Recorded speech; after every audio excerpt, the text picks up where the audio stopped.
Assalamualaikum warahmatullahi wabarakatuh. Perkenalkan, nama saya Rini Khairunisa dengan NIM 2042102222. Video ini saya buat untuk memenuhi tugas UTS mata kuliah evaluasi pendidikan dengan dosen pengampu Ibu Susi Francisca MPD. Baiklah, di sini saya akan menjelaskan tentang asesmen penilaian. Pertama, saya akan menjelaskan tentang evaluasi. Evaluasi adalah proses penilaian terhadap suatu hal untuk menentukan nilai ataupun kualitas terhadap kriteria tertentu.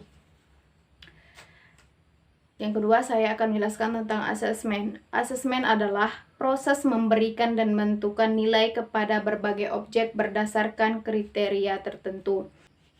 Di sini ada beberapa langkah cara untuk menentukan asesmen. Yang pertama ada menentukan tujuan asesmen. Apa yang ingin kita ketahui dari asesmen tersebut dan apa juga yang ingin kita capai pada asesmen tersebut. Yang kedua ada memilih metode asesmen. Ada beberapa macam metode asesmen yang tersedia. Yang pertama ada tes, yang kedua observasi, yang ketiga ada portofolio, yang keempat ada wawancara, dan yang kelima ada diskusi kelompok. Kita harus memilih metode tersebut sesuai dengan tujuan dan target asesmen kita. Yang ketiga ada menyusun instrumen asesmen. Kembangkan instrumen asesmen yang sesuai dengan metode yang kita pilih tadi, lalu pastikanlah instrumen asesmen tersebut jelas, objektif, dan mudah dipahami. Yang keempat ada melaksanakan asesmen. Lakukan asesmen sesuai dengan rencana yang telah kita buat, lalu pastikan proses asesmen tersebut dilakukan dengan adil dan objektif. Yang kelima ada menganalisis hasil asesmen. Kumpulkan dan analisislah hasil asesmen, lalu gunakan data hasil asesmen tersebut untuk menjawab pertanyaan-pertanyaan yang diajukan pada tujuan asesmen. Yang keenam ada melakukan tindak lanjut. Gunakanlah hasil asesmen untuk mengambil keputusan dan melakukan tindak lanjut yang diperlukan. Tindak lanjut dapat berupa perbaikan program pembelajaran, pemberian bimbingan dan konseling, ataupun pengembangan profesionalisme guru.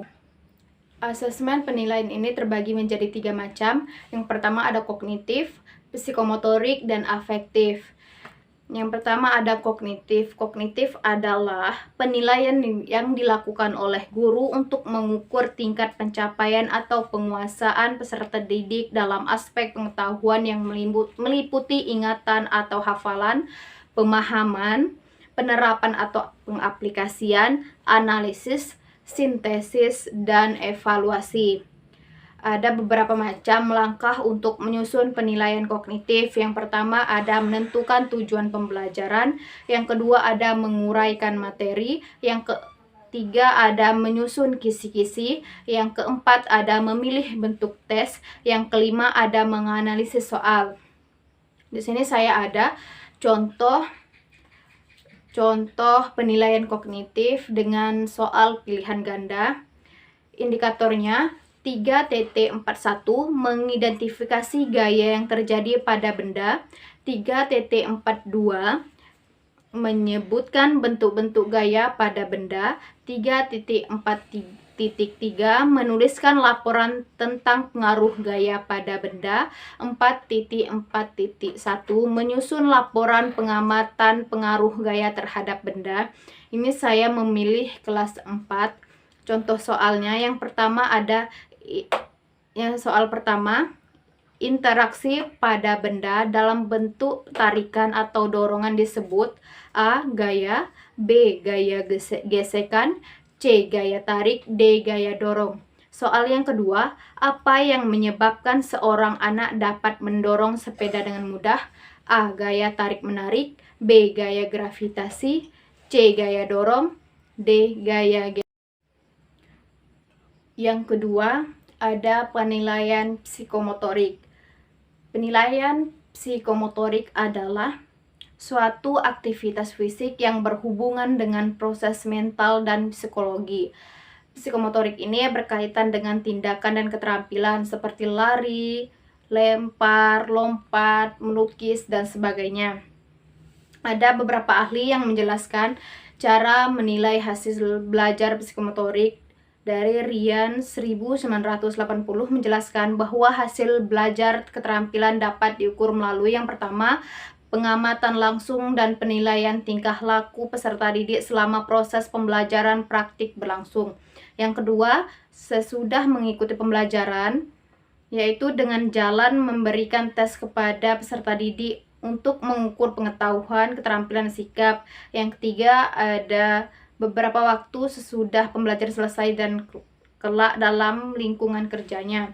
Di sini saya ada contoh tentang rubrik penilaian psikomotorik. Di sini ada 4 tingkatan penilaian. Yang keempat baik sekali, dapat menilai 4, yang dapat nilai 3 itu baik, mendapat nilai 2 itu cukup, dan yang 1 itu perlu bimbingan. Kriterianya ada 3. Yang pertama mengubah arah gerak, yang kedua mengubah kecepatan, yang ketiga ada mengubah posisi. Untuk baik sekali, pada mengubah arah gerak dapat memberikan contoh perubahan gerak arah dan mendemonstrasikannya dengan baik.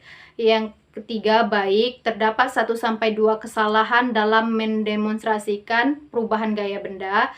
Yang 2 cukup, terdapat lebih dari 2 kesalahan dalam mendemonstrasikan perubahan gaya pada benda. Yang pertama ada perlu bimbingan jika tidak ada satupun contoh pendemonstrasian yang benar.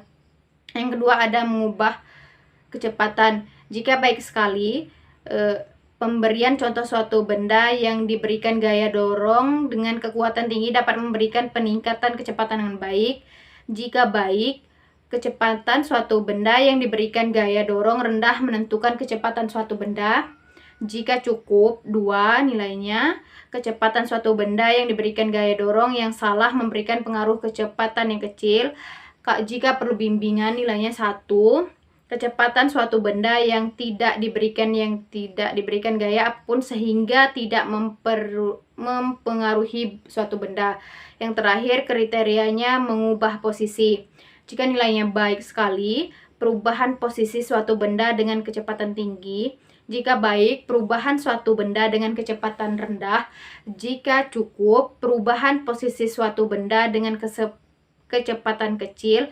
Jika perlu bimbingan, tidak ada perubahan posisi pada benda. Di sini ada contoh kolom untuk rubrik penilaian psikomotorik.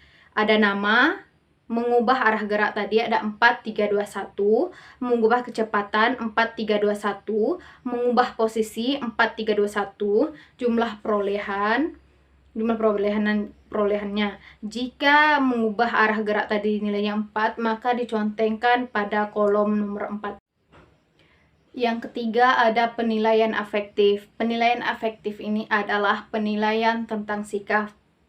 Dalam kegiatan ini, untuk mengetahui sejauh mana sikap siswa tersebut dalam suatu pembelajaran ataupun materi pembelajaran, ranah afektif ini merupakan hal penting dalam penilaian. Maka guru perlu menyiapkan instrumen penilaian afektif. Ada beberapa langkah untuk menyusun penilaian afektif. Yang pertama ada menentukan spesifikasi instrumen. Yang kedua, menulis instrumen. Yang ketiga, menentukan skala instrumen. Yang keempat, menentukan sistem penskoran. Yang kelima, melakukan uji coba. Contoh ranah sikap. Ada aspek tanggung jawab, toleransi, dan disiplin. Untuk sangat baik pada aspek tanggung jawab, siswa selalu melaksanakan tugas dan kewajiban yang seharusnya dilakukan. Jika baik pada aspek tanggung jawab, siswa sudah melaksanakan tugas dan kewajiban yang seharusnya dilakukan. Jika cukup pada aspek tanggung jawab, siswa kadang-kadang melaksanakan tugas dan kewajiban yang seharusnya dilakukan. Jika kurang pada ranah aspek tanggung jawab, siswa belum melaksanakan tugas dan kewajiban yang seharusnya dilakukan. Yang kedua itu ada aspek toleransi. Jika sangat baik pada aspek toleransi, siswa sangat mampu bekerja sama dalam diskusi bersama temannya yang memiliki keragaman latar belakang. Jika baik pada aspek toleransi, siswa mampu bekerja sama dalam diskusi bersama temannya yang memiliki keragaman latar belakang. Jika cukup pada aspek toleransi, siswa mulai mampu bekerja sama dalam diskusi bersama temannya yang memiliki keberagaman latar belakang. Jika kurang pada aspek toleransi, siswa belum mampu bekerja sama dalam diskusi bersama temannya yang memiliki keberagaman latar belakang. Yang terakhir ada aspek disiplin. Jika sangat baik pada aspek disiplin, siswa selesai membuat laporan diskusi sebelum waktu yang ditentukan. Jika baik pada aspek disiplin, siswa selesai membuat laporan diskusi tepat pada waktu yang ditentukan. Jika cukup pada aspek disiplin, siswa selesai membuat laporan diskusi setelah 1-2 menit dari waktu yang ditentukan. Jika kurang pada aspek disiplin, siswa selesai membuat laporan diskusi setelah kurang lebih 3 menit dari waktu yang ditentukan. Untuk instrumen penilaiannya, di sini ada perkembangan perilaku, tanggung jawab, toleransi dan disiplin. Sangat baik, baik, cukup dan kurang. Maka kita contohkan di salah satu kolom tersebut.